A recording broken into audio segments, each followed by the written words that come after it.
Bom dia, igreja, paz e graça. Vamos seguir aqui nosso estudo em Romanos. No vídeo passado falamos Romanos 8, de 5 a 8, sobre a mente do Espírito, demonstrando que o Espírito de Deus é quem nos renova e nos capacita a fazer a vontade de Deus. Agora, versículo 9 a 13, Romanos 8, 9 a 13, com o tema sendo habitados pelo Espírito. Porque no tema anterior, na sessão anterior, o apóstolo Paulo falou muito em ser guiados pelo Espírito, ser inclinado pela carne e tal. E o apóstolo Paulo vai demonstrar agora que ser guiados pelo Espírito é ser habitado por ele. Olha o versículo 9. Entretanto, vocês não estão no domínio da carne, mas no Espírito, se de fato o Espírito de Deus habita em vocês. Ou seja, ser guiados pelo Espírito. O apóstolo Paulo está mostrando que é a mesma coisa que ser habitado por ele. E esta é a distinção fundamental do cristão, é ser habitado pelo Espírito Santo. O cristão é templo do Espírito Santo. O versículo 9 termina dizendo que se vocês não têm o Espírito de Cristo, vocês não pertencem a ele. Tá. Então está aí a marca do cristão, né? Ser habitados pelo Espírito Santo de Deus. O versículo 9 e 10, ele aprofunda um pouquinho sobre a doutrina do Espírito Santo, mostrando que esse Espírito Santo que habita em nós, ele age harmonicamente, Pai, Filho e Espírito Santo. Ou seja, ele é da mesma essência do Pai, da mesma essência do Filho. É o mesmo Deus que age de forma diferente. Eu digo o versículo 9. E se alguém não tem o Espírito de Cristo, não pertence a Cristo. Antes você tinha falado, entretanto vocês não estão sob o domínio da carne, mas do Espírito. Se de fato o Espírito de Deus habita em vós. Fala em Espírito de Deus e fala em Espírito de Cristo. 10. Se Cristo está em vocês, Cristo, a pessoa de Cristo. Então Pai, Filho e Espírito Santo é a mesma coisa. Então ser habitado pelo Espírito Santo é ser habitado por Cristo.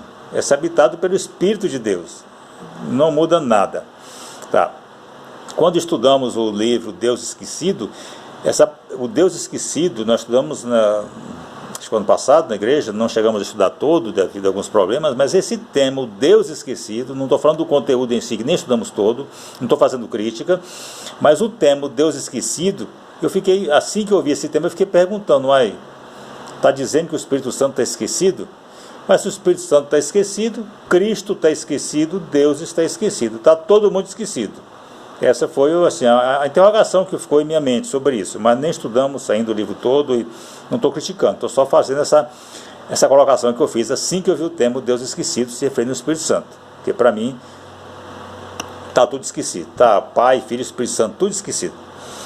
Deus está esquecido, né? Tá.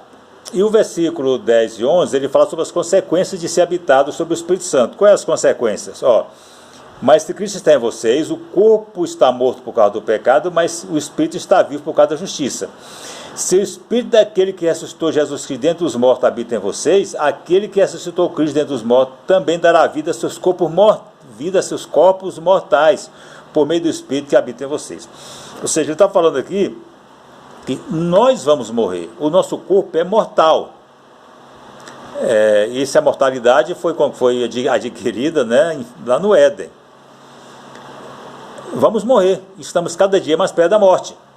Falei para o pastor Marcelo agora, passei na obra lá, ele estava sentado, que estava velho, falei, pastor, nós nos envelhecemos, no dia que nascemos, começamos a envelhecer, começamos a caminhar, caminhar para a morte, né?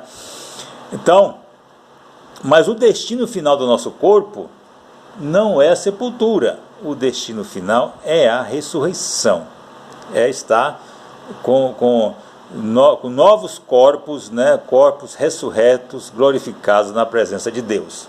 E essa é a garantia de quem é habitado pelo Espírito Santo de Deus. E por sermos habitados pelo Espírito Santo de Deus, por termos o destino final, ressurreição, por esse ser o destino final, o apóstolo Paulo nos chama no versículo 12 e 13 para uma responsabilidade. Ele diz, portanto, irmãos, vocês não têm nenhuma dívida para com a carne, para vivermos sujeito a ela.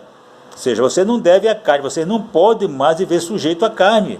Vocês já morreram para o pecado, já pagou a dívida. O seu velho homem ficou lá na cruz. O velho homem morreu, acabou. A história acabou, o capítulo, né, encerrou ali na cruz. Agora é um novo capítulo, vocês são novas criaturas. Pois se vocês vivem segundo a carne, morrerão. Mas se pelo Espírito fizer morrer os atos do corpo, viverão. Ou seja, Viver segundo a carne é morte, mas vocês não estão nessa condição mais.